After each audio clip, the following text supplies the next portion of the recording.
মেঘ আসছে, কিন্তু তুমি মেঘকে বলো বৃষ্টিকে যেন সাথে করে না নিয়ে আসে।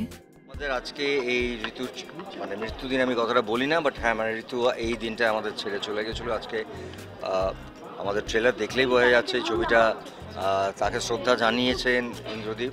এবং ছবিটার সবথেকে ইম্পর্টেন্টলি যে ফ্রেমগুলো আমরা দেখছি, যে দৃশ্যগুলো দেখছি, তাতে অনেক ছবির কথা আমাকে মনে করে দিচ্ছে, বিশেষ করে ঋতুর ছবি।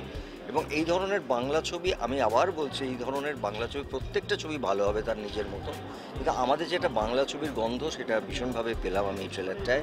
এটা এত সুন্দর লাগছে আমার, এবং এটা আমরা বুঝতেই পারছি যে এর মধ্যে একটা অসম্ভব অন্যরকম একটা গল্প আছে। এবং গল্পটা আমার মনে হয় দেখলে আরও বেরোবে যে কেন এরা বারবার বলছেন যে এই ছবিটা ঋতুদাকে বা ঋতুকে তারা ডেডিকেট করেছে, তারা এটা শ্রদ্ধা জানিয়েছে।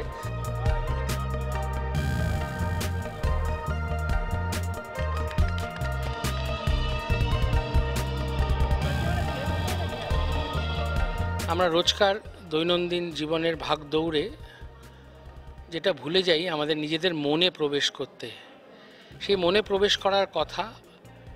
আর আমাদের জীবনে যেটা সর্বভাবে সত্যি, একমাত্র যেটা কনস্ট্যান্ট, সেটা হচ্ছে অপেক্ষা।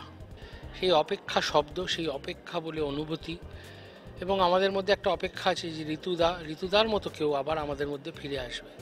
সেই অপেক্ষার কথাই বলে গৃহপ্রবেশ। বাংলারও একটা নিজস্ব মনন আছে, একটা নির্যাস আছে, বাংলা কালচার। সেই জায়গার সিনেমা আমার মনে হয়েছে ইদানিংকালে একটু কম হচ্ছে। সেই জায়গা থেকে দাঁড়িয়ে এটা একটা প্রয়াস, আমার টিমের প্রয়াস।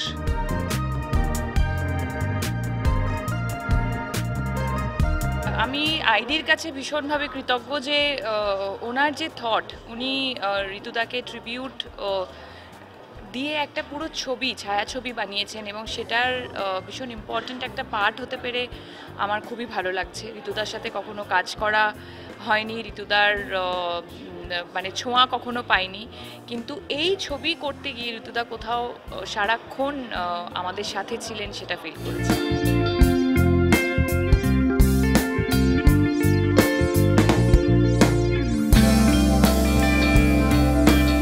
করার চেষ্টা করি অন্য অন্য চরিত্র, মানে আমি ব্লেসড, মানে আমি ইউনিভার্সের কাছে ব্লেসড, আমার বাবা মার কাছে, আমার শিবের কাছে ব্লেসড যে আমার কাছে এই ধরনের, সেটা টিভি বলো আর বড় পর্দা বলো, আমার কাছে যে যে চরিত্র আসছে সেগুলো সত্যি ঈর্ষণীয়। মানে আমি অভিনেতা হিসাবে নিজেকেও যখন দেখি আমি ভাবছি যে আমি যদি ওরকম হতাম, তারপরে নিজেকে বিশ্বাস করা, ওটা তো আমি সত্যি আমার ব্লেসড। আমি তার মানে আমার যে কোনো ছবি বলো, সেটা চূড়ান্ত পর্যায়ে সমালোচিত হয়, নয় চূড়ান্ত পর্যায়ে প্রশংসিত হয়।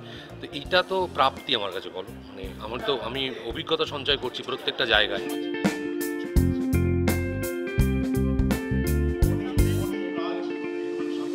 গৃহপ্রবেশের আজকে ট্রেলার লঞ্চ ছিল। গৃহপ্রবেশ মানে সিনেমা, যেটা ইন্দ্রজিৎ দাশগুপ্তের গৃহপ্রবেশ, আবার এটা সিরিয়াল গৃহপ্রবেশের সঙ্গে গুলিয়ে ফেলে। এবং এটা ইন্দ্রজিৎ দাশগুপ্তের একটা ড্রিম প্রজেক্ট, বহুদিন ধরে, আই থিঙ্ক 2022 থেকে উনি এই প্রজেক্টটা নিয়ে করার জন্য লড়াই করেছিলেন, এবং উনি প্রতি মুহূর্তে চাইছিলেন যে এই ছবিটা আমি করতে চাই। লেখালেখি, প্রডিউসারের সঙ্গে কথা বলা, প্রডিউসার আসা, প্রডিউসার চলে যাওয়া, অনেক কিছু ঘটেছে, বাট উনি ডিটারমাইন্ড ছিলেন যে আমি এই ছবিটা করব, আমি ঋতুদাকে ট্রিবিউট দেবো, এবং জুন মাসেই রিলিজ করবো আর কি।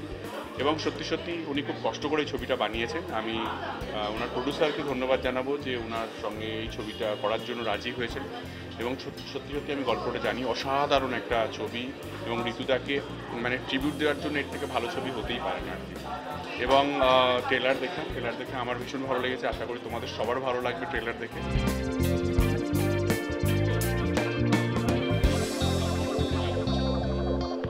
ইন্দ্রদীপ কোথাও একটা এই সিনেমার মধ্যে দিয়ে পুরো টিমটাই ঋতুপর্ণ ঘোষকে ট্রিবিউট দেওয়ার চেষ্টা করেছেন।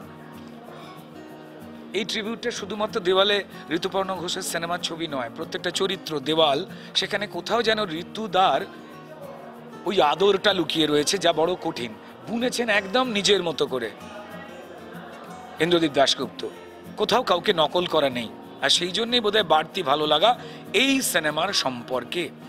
তো 13 তারিখ রিলিজ করছে, তার ঋতুদা চলে যাওয়ার দিনে তার ট্রেলার লঞ্চ হলো। দেখলেন যে বোমবাদা থেকে শুরু করে বহু গুণী মানুষ এসেছিলেন যারা সরাসরি এই সিনেমার সঙ্গে জড়িয়ে নেই, কিন্তু তারাও এই সিনেমাটাকে লালন করতে, ভালোবাসতে চাইছেন।